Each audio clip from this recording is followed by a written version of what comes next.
जय श्री हरि विष्णु। प्रिय मित्रों, हम आपके लिए वैशाख स्नान की एक पौराणिक कथा लेकर आए हैं। एक समय की बात है, किसी नगर में एक राजा था जो बहुत दयावान, धर्माता और भगवान विष्णु का परम भक्त था। वह हर वर्ष गंगा जी में वैशाख स्नान करता था। एक समय जब वैशाख मास आया, तब राजा ने निश्चय किया कि मैं इस नगर का राजा हूँ।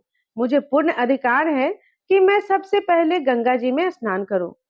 उसने सारे नगर में ढिढोरा पिटवा दिया कि गंगा जी में सबसे पहले वह स्नान करेगा और बाद में सब। यदि कोई पुरुष सबसे पहले स्नान करेगा, तो वह उसे अपना पूरा आधा राज्य दे देगा, और यदि कोई महिला उससे पहले स्नान करेगी, तो वह उससे विवाह कर लेगा। यह कहकर राजा ने गंगा जी के घाट पर पहरा कड़ा करवा दिया। पहरेदार सारी सारी रात गंगा जी पर पहरा देते और राजा सुबह सबसे पहले घाट पर आता और स्नान करता, परंतु उसे घाट गीला मिलता था और पानी हिलता हुआ दिखता था। राजा ने घाट पर पहरा कड़ा करवा दिया, परंतु रोज का यही नियम था, क्योंकि घाट के किनारे पेड़ पर एक बंदरिया रहती थी जो रोज सुबह सबसे पहले गंगा जी में स्नान करती थी। अपने पिछले जन्म के कुकर्मों से उसे बंदरिया का जन्म मिला था और उसे अपना पिछला जन्म याद था। वह भगवान विष्णु की भक्त थी, इसीलिए वैशाख स्नान करती थी। देखते ही देखते वैशाख मास समाप्त होने को आया। एक दिन एक सिपाही ने बंदरिया को स्नान करके निकलते हुए देख लिया और उसे पकड़ लिया। राजा के आने पर उसे बताया कि यह आपसे पहले यहाँ स्नान करती है। बंदरिया को देख राजा को आश्चर्य हुआ। तब बंदरिया ने इंसान के भाषा में उसे सारी बात बता दी। अब जैसे कि राजा ने प्रण लिया था, उसने बंदरिया से शादी कर लिया। बंदरिया को यह पता था कि उसके वैशाख स्नान के फलस्वरूप रानी बनी है। राजा ने बंदरिया के साथ अपना पति धर्म निभाया। राजा की बहुत सी रानियां थी जो बंदरिया की मजाक बनाती थी। देवलोक से बंदरिया को गर्भ ठहर गया। धीरे धीरे 9 महीने का समय बीता और बच्चा होने का समय नजदीक आ गया। एक समय बंदरिया ने राजा से पूछा कि जब बच्चा होगा तो मैं आपको कैसे बताऊंगी।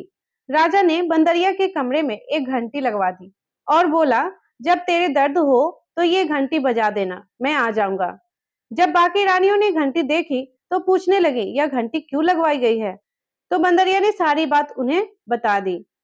रानियां हंसने लगी और बोली, जरा घंटी बजाकर तो देखो, राजा जी आते हैं या नहीं। बंदरिया ने घंटी बजा दी। राजा दौड़ा दौड़ा वहां आया और पूछने लगा, क्या हुआ, दर्द हो रहा है। बंदरिया बोली, मैं तो देख रही थी कि आप आते हैं या नहीं। यह सुनकर राजा को बहुत ज्यादा गुस्सा आया। उसने गुस्से में घंटी उतरवा दी और एक दिन बंदरिया को दर्द होने लगा। तो रानियां बोली, तू आंखों पर पट्टी बांधकर लेट जा, इससे दर्द नहीं होगा। बैसाख मास के पुण्य के प्रभाव से बंदरिया ने एक बहुत सुंदर पुत्र को जन्म दिया। उसे देखते ही सभी रानियां चिढ़ गई, क्योंकि उनके कोई संतान नहीं थे। वह सोचने लगी, अब यह राजकुमार बनेगा और बंदरिया राजमाता बन जाएगी। सभी रानियों ने एक योजना बनाई और बड़ी रानी बच्चे को कपड़े में ढककर बाहर ले गई। दासी को बच्चे देकर बोली, इसे नदी में बहा दो। ऐसा कहकर रानिया ने बंदरिया के पास एक पत्थर रख दिया। जब राजा आया और पूछने लगा कि क्या हुआ है, तब रानिया बोली, इस बंदरिया ने पत्थर जन्मा है। पत्थर देखकर राजा ने सोचा, जब बाकी रानियों को बच्चा नहीं हुआ, तो इस बंदरिया को बच्चा कैसे हो सकता है। उधर जब वह दासी बच्चे को नदी में दहाने लगी, तो उससे ऐसा नहीं किया गया। दासी ने देखा कि नदी के किनारे एक कुम्हार मिट्टी के बर्तन बना रहा है। दासी ने मिट्टी के बर्तन में बच्चों को रख दिया और वह वहां से चली गई। जब कुम्हार ने बच्चे की रोने की आवाज सुनी, तो बच्चे को देखकर वह बहुत प्रसन्न हुआ, क्योंकि उसके कोई संतान नहीं थे। अब कुम्हार और कुम्हारिन लालन पालन करने लगे। वह जानते थे कि यह बच्चा किसी उच्च परिवार का है, क्योंकि वह एक रेशमी कपड़े में लिपटा हुआ है। देखते ही देखते वह लड़का बड़ा होने लगा। एक दिन वह कुएं के पास खेल रहा था। संयोगवश वही दासी कुएं के पास आई और अपनी सहेली से बात करने लगी कि बातों बातों में उसने बंदरिया के बेटा पैदा होने की सारी बातें सुनाई और यह भी कहा कि उसने बच्चे को एक कुम्हार के बर्तन में रख दिया था। लड़के ने सारी बात सुन ली और जाकर कुम्हार को सारी बात बता दी। यह सुनकर कुम्हार बोला, इसका मतलब तुम राजा के पुत्र हो और बंदरिया तुम्हारी माता है। परंतु यदि हम यह बात राजा को कहते हैं तो रानियां हमें झूठा साबित कर देगी। तब वह बोला, आप मेरे लिए मिट्टी के हाथी घोड़े बना दीजिए। बालक अपने मिट्टी के हाथी घोड़े को लेकर कुएं के किनारे बैठ गया। जब दासिया पानी भरने आई तब वह बालक बोला, मेरे हाथी घोड़े को भी पानी पिला दो। दासिया बोली, मूर्ख, मिट्टी के हाथी और घोड़े कभी पानी पीते हैं क्या? तो वह लड़का बोला, यदि राजा यह मान सकता है कि बंदरिया के बच्चे की जगह पत्थर पैदा हुआ है, तो मिट्टी के हाथी घोड़े भी पानी पी सकते हैं। दासियों ने यह बात जाकर राजा को बता दी। जब राजा को यह बात बताई तो राजा को बहुत आश्चर्य हुआ। उसने बंदरिया से पूछा तो वह बोली, मुझे कुछ नहीं पता, मेरे आंखों पर पट्टी बंधी थी। राजा ने रानियों से पूछा तो रानियां बोली, हमने पत्थर पैदा होते देखा है। राजा को रानियों की बात पर विश्वास हो गया। राजा ने कुम्हार को और उसके बेटे को नगर से निकाल दिया। अब वह जंगल में अपनी झोपड़ी बनाकर रहने लगे। एक दिन योजना बनाकर वह लड़का मिट्टी के घड़े में पानी भरकर और पेड़ के नीचे आग जलाकर पीपल के पेड़ पर चढ़कर बैठ गया। कुछ ही देर में जंगल में नगर की कुछ लड़कियां आई और लकड़ी काटने लगी। थकान से उन्हें प्यास लगने लगी। उन्होंने पेड़ पर लड़के को देखा तो उससे पानी मांगने लगी। तो वह बोला, पानी के बदले तुम्हें मेरा एक काम करना होगा। मेरा गमछा पकड़कर तुम्हें मेरे पीछे पीछे चलना होगा।